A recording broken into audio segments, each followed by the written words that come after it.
We want to get the singers back in the game again. We want to get people who can, comedians, whoever. We want to get just help entertainment. We want to raise the quality and the level of entertainment overall.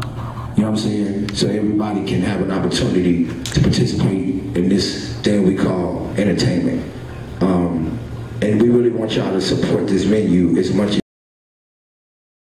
this is one of the steps that has to be taken for us to be taken seriously. I've been here, I think, like 9 years. I think November makes 9 years. I'm from Houston, so I had a chance to sit up firsthand and witness, you know, a city that nobody ever thought would be anything to becoming a national powerhouse. And I mean, I see the same situation with Memphis. It's just that nobody's on the same page. Everybody's divided. So it's just going to take the right people. And out asking somebody to give you something, support. All right, do your history, go research and learn, and enjoy this movement we got going. Thanks. Putting this thing together. I guess my thing mostly is what we're doing tonight is to network, to try to bring together the DJs, like Kevin touched on and keep saying the DJs are the link mostly that people have between the music and really what's going on in the music industry. So bringing together the DJs and really getting Memphis DJs to come together and network more and believe more so in the you're working in. Learn how it works and learn where you are and what level you are, and instead of going straight to the top, go through the structure specifically, and then when you kind of grow through growing pains and use people like Kevin, like me, like these DJs, because once you get to a point where you are at the top, when you were at the ground level, the relationship. we understand that there's, you know, a drama, a canon, all these different people that you guys are out here competing against. So you can make sure, because if you don't have the brand that they have, your voice don't mean anything. So it really comes down to the point of you can do the best DJing you can do, but if you're not branding yourself properly and making sure that people know what you're doing, if we don't know what your playlist is, if we don't know what records you're breaking, if we don't know what clubs you're in, if we don't know how you're what you're doing to create your relationship to the crowd, what kind of marketing tools are you using other than a rap truck? Other than some flyers every now and then. What are you doing to extend your brand to the people so that they know that you really are trying to be a brand? Because really, to be honest with you, the DJs are playing it. That's what it means. So we're going to start over. Because he got eliminated. Because he don't got no record. If the DJ likes the record, then he plays the record for the people in the street, and the people in the street respond. He can put it in his set, but he can't put it in his set if you are not getting no reaction from the people. So it ain't a matter of somebody hating on you. Your record ain't hot. The people are not asking for it. They're not responding to it. The mix is terrible. Something is wrong with it. So go back to the studio, period. Because when the DJ put it on his mixtape, that becomes the vehicle, that's the playlist. That's the playlist that we look at to say, which records are you playing? Now he's trying to do you a favor, he's sticking in between Rick Ross and Kanye and all these other people, so that the people don't say, oh that's them, I ain't listening to that.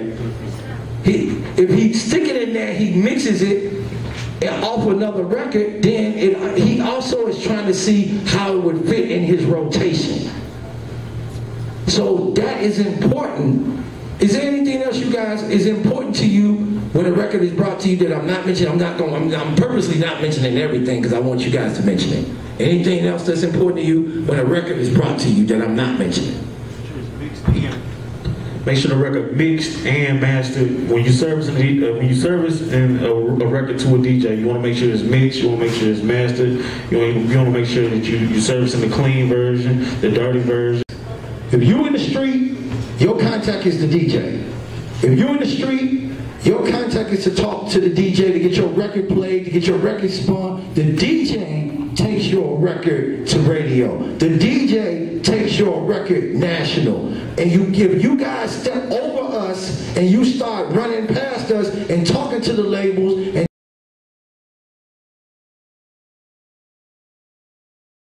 but all of a sudden, bam, we just supposed to stop everything we doing and welcome this. okay. That's all. Who got a question for my DJs? Because that's what we're doing right now. Come on, come over here. I'm good. Why not though? Why not embrace him if he can put some groundwork on the outside of the city? Why not embrace him? Okay.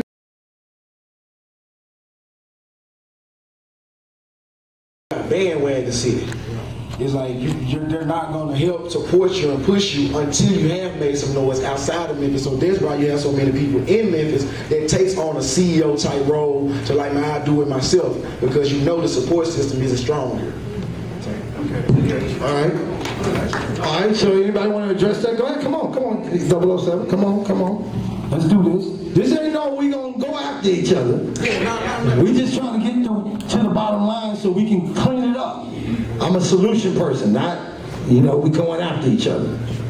All right, now what I do, I'm in a little bit of a different situation than most DJs simply because I have an artist, and like everything that I've done has come strictly off of me just sitting back learning. I ain't had no formal training, no formal instruction. I'm learning music business. You are qualified to get signed, and you get in there and get this money, which is, let's say, $20,000 advance to your pockets to make sure you got enough money to sustain you while you're going through this process of recording and figuring out your plan and all like that while you're getting the deal. The one thing you never took in consideration is the same thing when you first went to high school. Partnership, me and Shadana, through Zodiac, to help facilitate, coordinate, and oversee the C Awards, to make sure that we grow it to be a foundation for a great event coming to here. And we're going to make sure at the C Awards this year that we announce the Mid-South DJ Coalition. Web designer. For all the DJs that need websites, holler at me. But one thing I want to touch on with DJs, especially in Memphis, is that we have the issue with unity. There are certain DJs that attend certain clubs that have rules that if you're DJing at level 2, or say Zodiac, you're not allowed to come in level 2 or to get you to do a video for somebody. To get me to do a video, money. Money? No, I don't really. Memphis, like she just said, is divided. I know everybody. I done dealt with the majority of this room. I'm probably the youngest, but I've been in the game a long time. You want to go with DTV, then you got the Isaiah Conleys, and they're making the video game more like the rap game now.